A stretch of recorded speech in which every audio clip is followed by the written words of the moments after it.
Hi, everyone. So today's topic, as I said, we're going to talk a little bit more about intonation. We've been covering this in some recent live classes, and I have a lot of videos about intonation on my intonation playlist. You can also go to speechmodification.com and search on the topic of intonation, and you'll see free lessons that will teach you some of the basics as well as some more advanced information. So today I kind of want to cover a range, starting pretty basic with kind of what is intonation, how do we use it, and then looking more specifically at pitch patterns and variation of intonation for conveying meaning. So intonation is very important in English for how we share information, the meaning of the words that we say. And all languages have intonation, and it happens to be the first thing that you learn when you learn communication. So even before you know any grammar, any vocabulary, any pronunciation, you hear the ups and downs in your parents' voices. Little babies understand some of the intonation patterns from their parents. And naturally, as humans, we exaggerate that intonation when we're talking to babies and small children because it helps them hear it better. So you may feel like, oh, my native language doesn't really have intonation, or you may not know much about what your native language does. And hopefully through the process of learning about what happens in English, you can also take a look at what is intonation in my native language, because typically what happens is the patterns that we learn in our first language, we try to use them somewhat in our next language, or we just don't feel comfortable using the American English patterns because it feels unnatural to us. Maybe we use that intonation and we think it sounds fake, or it sounds strange. And for the most part, when I'm working with my clients and I hear them and they can imitate the American intonation patterns, they feel like, oh, maybe it's fake. And I tell them, nope, it sounds really American. And it's not just about sounding American, it's about actually conveying your message correctly. So let's look at some examples. First of all, intonation is a combination of things, and it's a fairly complex system, but you can learn some basic, simple rules that are really going to help you with using it correctly. So in American English, some words are more important than others. And so in each group of words that goes together, sentence or phrase, little thought group, there is one or more stressed words. So for example, this is a statement, I'm going there. We have 4 words here. And if I could only say one of these words, the most important word in I'm going there is the verb going. And so that's going to be stressed in this context. We typically don't stress little words like the, him or he, use, little supporting verbs, prepositions. We tend to stress verbs, so action words. We tend to stress nouns, people, places, things, and adjectives, describing. And then also sometimes adverbs and question words, but these are the main types of content words that get stressed. So how do I do that? When I'm saying I'm going there, the most important thing is that going is going to be held longer. And in fact, it's the first syllable of going, because within words we have stress as well. So go is long, and the rest of the sentence is short. I'm going there. I'm going there. I'm holding that O probably twice as long as the other vowels in the other words. So that's your most important thing, is to learn to stretch on the stressed word and the stressed syllable. But I also use pitch, which is the ups and downs of my speech, to convey that information, to stress, and to tell other things in the message. So in terms of the pitch, I tend to start, and most of my sentences on kind of a medium pitch. And then I rise up where I'm stressing, and I fall off at the end. So I'm going there sounds like I'm going there, rising up and falling off. I'm going there. This is where you may feel less comfortable, or you may not really understand how to use pitch. What I'm going to suggest is that first you try to listen for it and imitate it. And you can go through some of the exercises in my intonation playlist that teach you about pitch and how to begin to use it. For now, we're going to try to visualize it and hear it. We have a question about the difference between tone and pitch. So pitch basically just means how high or how low your voice is. So if you think about singing, we sing on pitches. That's where we have our melodies. They go up and down. Our speaking voice has pitch too. And for most people, if you just try this little exercise where you might say yes, like an American does without saying yes, by saying mm-hmm, mm-hmm, there you have two pitches in your voice, a lower pitch, and a higher pitch, mm-hmm. And tone is more about the quality of the sound. So we use tone in different ways. In singing, tone is about um, having a nice tone means there's not a lot of extra noise. It's mostly just the music. In speaking, we use tone to imply meaning. For example, if somebody has a friendly tone, that's probably what they're doing with their pitch. If they have a harsh tone, it might be because of the way their voice is. Or if somebody says, for you, you may have heard something like, I don't like your tone. We see that in movies when parents are talking to children and the children are being disrespectful, for example. That just indicates that we can convey a lot of emotion and meaning with our intonation. So I hope that answered your question about tone and pitch. So the basic pattern I'm using here in this statement is to rise up for the stressed word and to fall off for the end of my idea. And I have length on my stressed word. So we also can change a statement into a question without having to change any of the words here. So for example, if I were to say, same words, I'm going there, but instead of rising and falling, if I were to say, I'm going there, where I would rise up at the end, medium and rise, I'm going there.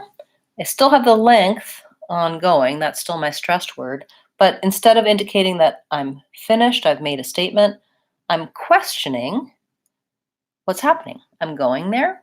That sounds uncertain. It sounds like I'm looking for confirmation from someone, like someone told me, oh, next week when you go to Florida, I said, I'm going there. I didn't know. And so I didn't have to change the word order and I didn't have to use a question word, but I can still make a statement into a question. I can also change the meaning by changing which word I stress. So for example, if I don't stress my verb, my main word, but rather I stress the I'm going there. That again, that's with the rising pitch. I'm going there, but it has my rise earlier and my length on I'm going there indicates that I didn't know I was going. Perhaps I knew someone was going. So a lot of times we use intonation for hidden meaning. So we have a hidden or implied meaning. So my words still mean the same thing. I'm going there, but the hidden or implied meaning is that I'm questioning or I'm stressing that I'm going. So I could say, make that not a question with my same rise and fall pattern for a statement where I'm starting off high. I'm going there. That highlights that it's I'm going. So rather than the verb, the most important word being highlighted, I'm changing the stress to indicate that I want you to know the important part of that phrase is I'm going there. Or I could change it to stress on there. I'm going there, in which case I would need to do my rise and fall all on one word, all on the last word of the sentence. So that's where that length is really important, to have room to rise and fall. I'm going there. So that highlights, and it has the implied hidden meaning of, oh, I'm not going there, I'm going there, highlighting the place. So even though this is a very simple statement, how I say the statement, where I lengthen and where I rise and fall, changes the meaning of the same words. So you can see how it's important to have some understanding and some correct use of intonation, because if I say it with very little intonation, I'm going there. First of all, it's harder to understand because the listener can't clue in to what is the most important word. And second of all, the meaning is not as clear because we're not highlighting, we're not showing with our voice and intonation what the important words are and what of the several meanings that that phrase can have, we're not showing which one we mean. So I'm seeing we have a question. Susan wants to know why she can hear the Z sound perfectly at the beginning and the middle, but not the ends of the words. To her, it sounds more like an S when it's at the ends of words. And Susan, that's a good observation, and you're correct. When I'm saying, for example, you use the word ends of words.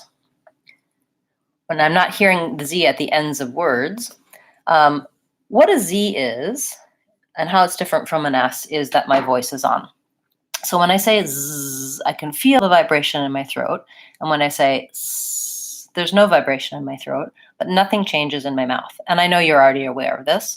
But when I'm saying a Z, I can turn into an S and zzz, by my voice stopping and my airflow continuing. And so often at the end of a sentence, if I say ends of words, my Z might start as a Z and end as an S. And so your brain hears it as an S. So there's two things going on. First of all, there's a range of Z versus S. So there's Z, voice on, strong, solid, stays on Z. There's no voice ever, solid S. And in between, Z, Z. I can start on Z and go to an S. And that's what most people do at the end of a word. They use a Z, but it kind of finishes with a bit of an S sound. Where this matters for non-native speakers is that you need to do the things that we do for the Z, even if it ends up being somewhat S-like at the end. So when I'm saying, was it? I don't want any S there because that would sound like was it, or was it. So when I'm linking, that needs to stay a solid Z sound. And the other thing is, if I'm saying it was, I don't have to say it was and really emphasize my Z, but I don't want it was. You can probably hear the difference there. It was. And to get that Z quality sound, I'm going to hold my vowel longer. It was.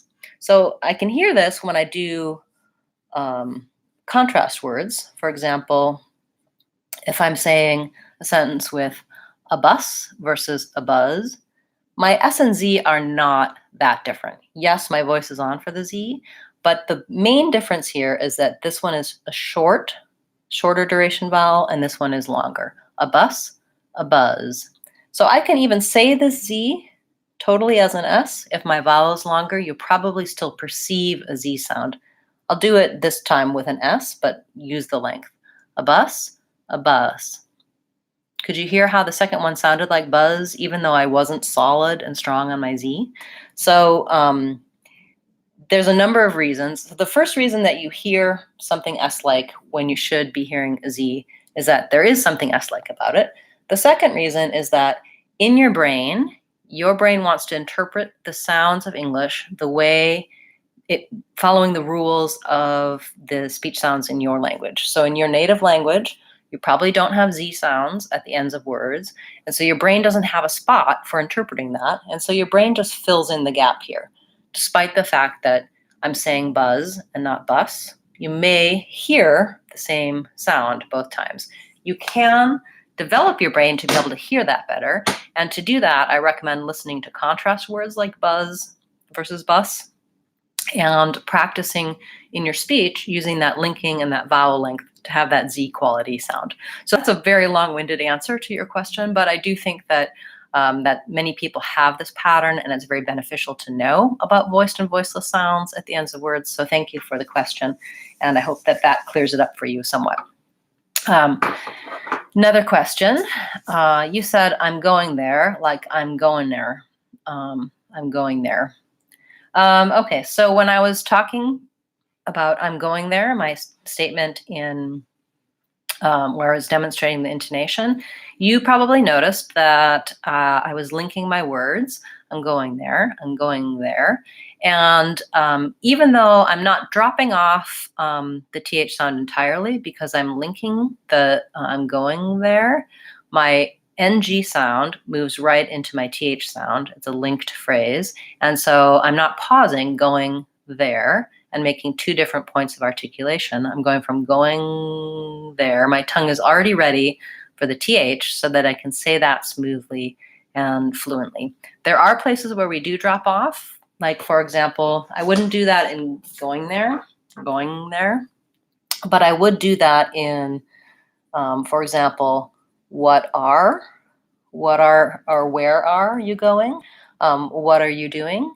I would reduce this and have it sound more like an So sounds do drop off in some cases, and in other cases we co-articulate or we move from one sound to the next smoothly and fluently in connected speech. We have another question. Voiced consonants V and C, are they devoiced if they're immediately followed by unvoiced consonants? For example, the phrase of course sounds like of course. Let me think about that. Of course. No, I don't think I devoice that V in between of course. Where I do that, and most people do, is in the phrase have to. I typically don't say I have to. That does typically get reduced to have to, or even more reduced to have to. That vowel oo turns into a schwa, and that V turns into an F. Of course. Maybe I do a little bit there. So it's hard to say. I haven't analyzed that particular phrase, but there are places where if I'm linking and reducing that, my voice consonant becomes less voiced as well. I do think that I have to, of course. I think that my vowel length still stays, and so whether or not I'm doing a very solid V is debatable. It might turn into somewhat of a devoiced F sound, but I'm still using the vowel length that makes the listener perceive it as a voiced sound. Another question, how can I pronounce the word question with a T sound or not, and the word picture?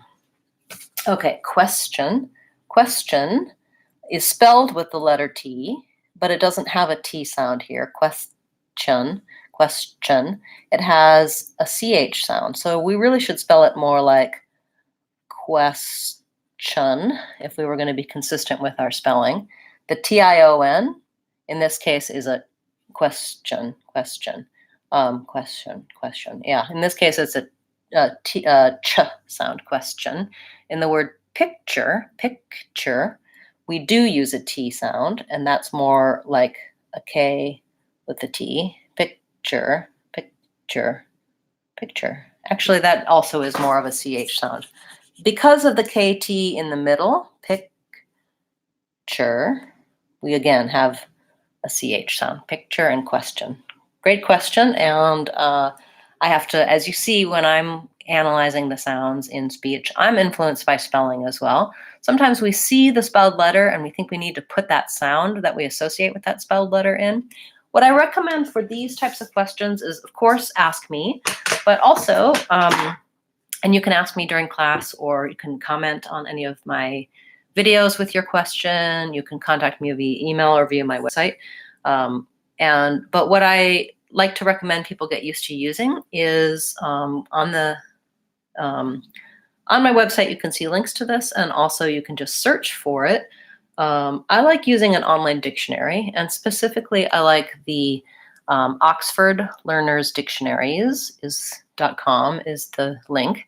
And because I like to look at what the sounds in the word actually are. So if I look at the word picture in the dictionary, it's going to show me the symbols. And I can see here, when we have the T and the SH together, we do kind of, that's the symbol for the ch sound, which is basically, if we broke it down, would be a T and an SH, but we say it together as an SH. And I can see that and listen to it.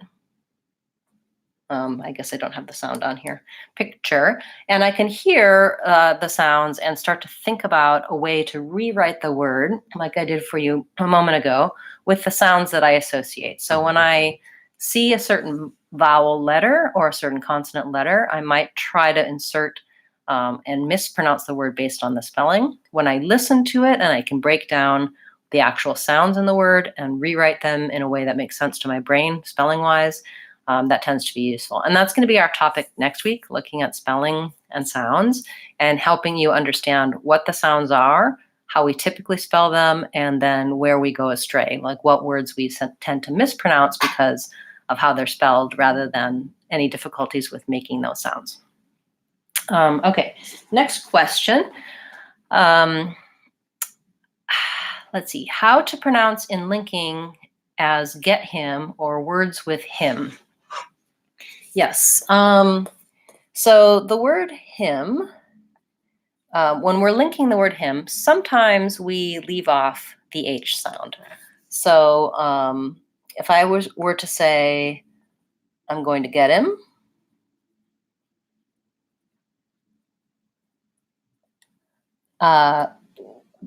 what I tend to do is rather than saying get him, closing off that T and adding the him, I'm going to leave the H off, and so it sounds more like im. And because of that, I'm going from vowel to vowel, and I do what's called vowel to vowel linking. That makes my T sound turned into a flap or more of a light D. So get him ends up sounding like get him, get him. I'm going to get him. Get him a chair, get him a menu, get him a new phone, etc. Yeah, I don't always do this, but naturally in linking, that's one of the tendencies, one of the places where sounds drop off and change based on the context. Great question. Yes, we have another really good question, which is the word party. And I have had several people tell me that when they're trying to say the word party, it comes out sounding more like the word potty. And that's because in American English, when we have the R sound and the R letter, we always say an American R with a tight sound.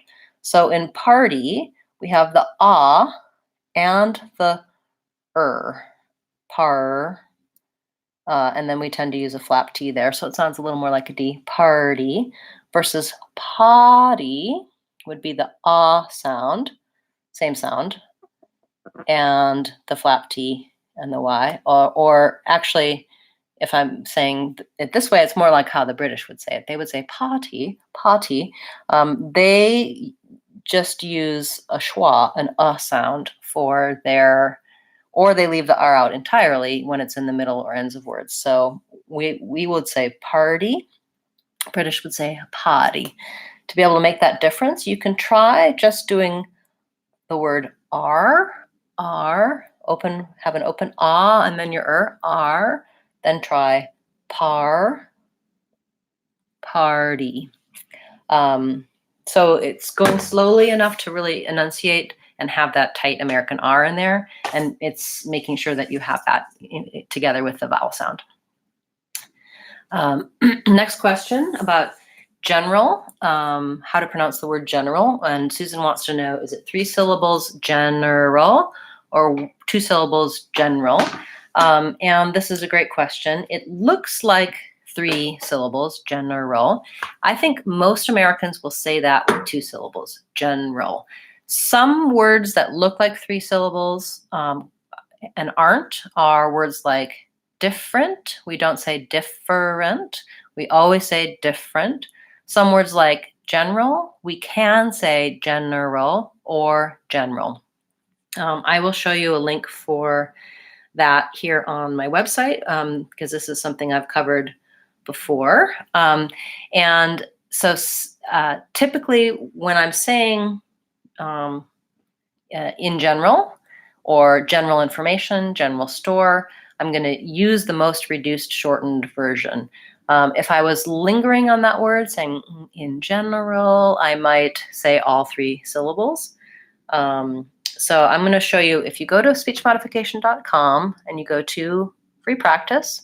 Go to online practice free trial, and you can search for, in this case, I'm going to search for extra syllables because I know that that's the error pattern that I'm wanting to demonstrate for you. And I have a list of these types of words. So common pronunciation errors, extra syllables. And so I think general is one of the ones. Yeah, can either be 2 syllables or 3 syllables. And you can look it up in the dictionary and it may show you both pronunciations with the different sounds, because general has an extra in it versus general, or has an extra schwa sound in the middle. And other words that you can do that, groceries or groceries. Preferable, that's 4 or 3, or preferable. So there's a lot of good examples here on this topic, and ones that don't have any flexibility,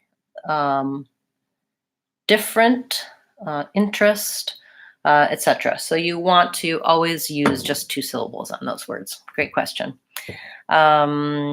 Next question. Intonation in abbreviations. You stress the first letter or last one, like USA, KFC. You would stress the last letter in USA, KFC. We just have the tendency to say AT&T. We tend to stress on the last one. I would have to double check other abbreviations, but when there are 3 words, we say each syllable. I believe most of the time, at least on your 2 examples, we would stress the last syllable. On my channel page on YouTube, if you use the search box, you can search under the word acronym, and I have made some videos for things like AT&T, how to say some of these acronyms that are letters for companies. So you can check that out, and great question. Thank you for that. Another question, do law and la rhyme for native speakers of English who don't distinguish between ah and ah? Have I ever encountered that pronunciation, law? Okay, so she's asking about ah, which is the caught law vowel. And she's asking specifically about the word law, and ah, which is the not hot vowel. And she's asking if, so some people don't make a differentiation or much between ah and ah. In my dialect of English, ah is rounded and open, and ah is even more open and unrounded. So there's a distinct difference. And I personally have not heard people say law when they're talking about law, but I am well aware that there must be places where people do, because they don't have this vowel and they don't really make a distinction. To me, that sounds like la, like as in fa la la la la. I would recommend, as a non-native speaker, trying to learn this distinction, because you can always be understood if you're using these 2 vowels separately from each other. That's not going to cause confusion. But for many Americans, if you merge them, they will have notice a difference between your ah and your ah. Here where I live in Seattle, there isn't much difference for many of the native speakers here between these 2 sounds. So they would say the words dawn and dawn the same, whereas I make those 2 distinct from each other. You can find out more about those vowels on my vowel playlist, and I do have some specific videos showing you the contrast between those 2 sounds. If you have a big challenge making a difference between them and you live in a place where there's no difference, then don't worry about it too much. But I do recommend trying to work on getting that rounded sound with some rounding. Next question, how can I pronounce strengths and the THS at the end of all words pattern, like months, paths, etc.? So in those words that end with NTH and S, yeah, that's challenging because we have so many consonant sounds in a row. So if I'm going to say months, what I'm going to try to do is build this word. So I'm going to just try saying mun, and then I'm going to try saying month, month. And what I recommend for when you have to do an N and a TH together is that notice if I just do N, mun, mun, my tongue touches up behind my teeth. But if I say months, I tend to close off for the N further back on my tongue so that my tip of my tongue is ready for the TH sound. If I have to say months, month, it's too much work to move my tongue, the tip from the behind my teeth to between my teeth for N to TH. So I'm just going to instead have it ready for TH and then press it against my teeth, behind my teeth, month, so that I can go right into the TH sound. And then I just pull it back in my mouth to do the THS, months, months. So I can practice just doing THS by itself, going slowly, and then begin to speed up until I can do that movement naturally and easily. Then I have to do all three, months. So try mun, month, months. In the word strengths, strengths, this is not an N, it's an NG sound, strengths. So I can't really have my tongue forward for that TH. I have to just sequence those movements. Again, though I can build it by itself. So I can try string. First, if that's hard for you, try strong. It's the same sound, strong. Then strength, strengths. Again, for these types of sounds, going slowly, feeling the tongue position and moving from position to position, and then beginning to speed up as your tongue gets used to making those combinations is generally the best approach. And your other word was paths. I tend to voice that one, paths. So in paths, if I do it with voicing, then I'm going to have a Z sound. If I do it with a voiceless TH, I'm going to have an S sound, paths. Great question. All right, so in words ending with ing, do we always skip the G sound at the end? Yes. So words with ing, like being, making, doing, learning, we spell that with a G, but there is no G sound. There's this sound, which is, I call it the NG sound. And basically, you probably notice that I don't actually say an N. I don't say being. There's no N, so the N is part of this sound, the NG sound. Many people make the error of thinking they need to make a G sound, and they'll say it more like being or being. What you want to do is stop your voice before your tongue releases so that you just end on the being. Where I can really see this contrast is in words like that have an N sound, an NG sound, or an NG plus a K sound, like these three words. So here, thin, tongue behind teeth, thing, tongue back, but no G sound, and think, tongue back, and then releasing into a K sound. So you can try these types of contrasts, thin, thing, think, to feel what your tongue is doing and to make sure that you just use one sound on words that end with NG. I talk about this in detail in my videos about N and NG and also in the free practice lessons on my website, so you can check those out. Many of these patterns that you're bringing up today are very common and frequently dealt with by non-native speakers, and I really like these questions.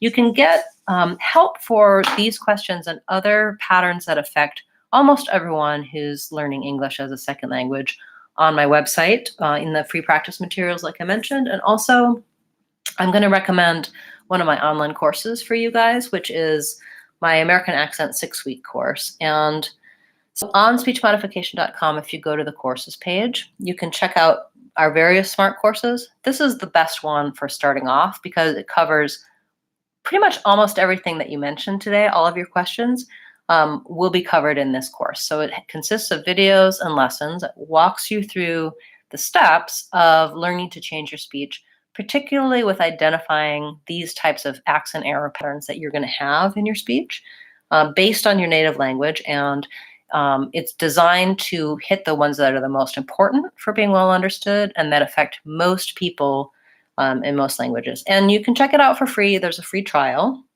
You can see also here exactly everything that's covered in the course. So you can kind of preview and see, yeah, this is something that I have questions about for both pronunciation and intonation. And best of all, the cost is very inexpensive. It's less than $5 a month. So you can try it, see if you like the online learning. I do support my students who take my online classes. They can email me and ask questions. They can get feedback and help from me as they're proceeding through the course. So if you like these classes and these videos, I think you'll find those useful as well. Thank you. So question was whether or not I had considered putting some of my courses on Udemy and some of the other sites. And yes, I am in the process of looking into doing that to reach more people with my courses. What I need to do is revise many of my videos so that I don't mention speech modification. If you put a course on one of those websites, you're not allowed to use your brand. You have to just teach it as though it's part of that course. So that's something that I'd like to do when I have time. Right now, I've put all of my energy into the courses on my website so that they're the best they can be. And later, I will create or edit my videos to remove my mentions of speech modification so that I can use those courses in other places as well. So thank you for the suggestion. I definitely think Coursera and Udemy are good resources for people, and I'd like to be involved with them in the future. Great. So thank you so much for all of your questions today. We've run a little bit long. Thank you for sticking with me. We will pick up and talk more about intonation again in a future class. Next week, the plan is to talk about sounds and spelling, which is definitely something that affects everyone in terms of accent and pronunciation. And I want to look at some of the common errors and resources for you for knowing the difference between how a word is spelled and how it actually sounds. So we'll meet again Friday at 12 o'clock. I hope you can be here for that. I'll take one last question before we go. In Italian, we have this vowel ah, and it's called open O. And it's so similar and almost the same as ah in British English, but in American English, it sounds completely different. It's more similar to ah. Am I right? In British English, the I can't really do it because I don't really have a good imitation of a British accent, but the placement of the vowels is different. So it may be that the ah in Italian and British English is further back. All I can tell you is that for American English, ah is the most open with my tongue being the most down. Ah versus ah, my tongue is a little bit higher up and my lips are rounded. So those sounds are fairly similar. And I'm guessing in Italian and in British English, the ah is not as, perhaps it's not as closed or it's not as rounded, but there's something about it that's different. And yes, ah and ah are fairly similar in American English. Thank you everyone for being a part of class today. If you're watching the replay, you can ask your questions as well, put them in the comments, and I'll get back to you with answers, information, and resources where you can find information. If you haven't yet subscribed to the channel, I suggest doing that because you can get notified when I've uploaded new videos and when the next live class will be. And I'll just show you another feature that I wanted to highlight on my channel page is that you can go to the community tab, and there I have some videos and some polls and surveys. So this class was a survey class. I asked listeners what they wanted to see and people voted, and that's why we talked about intonation today. But I will highlight new resources, give you sneak previews of videos that I'm creating, and links to other resources as well. So I've been posting on community almost every day. You can check that out. I also have a Facebook group and Facebook page. If you like Facebook, you can go there and check out resources as well. And of course, go to speechmodification.com for the lessons and courses there. Thanks so much for being a part of class today. I'm Christine Dunbar from speechmodification.com. Remember, if you want to sound American, you can do it. speechmodification.com.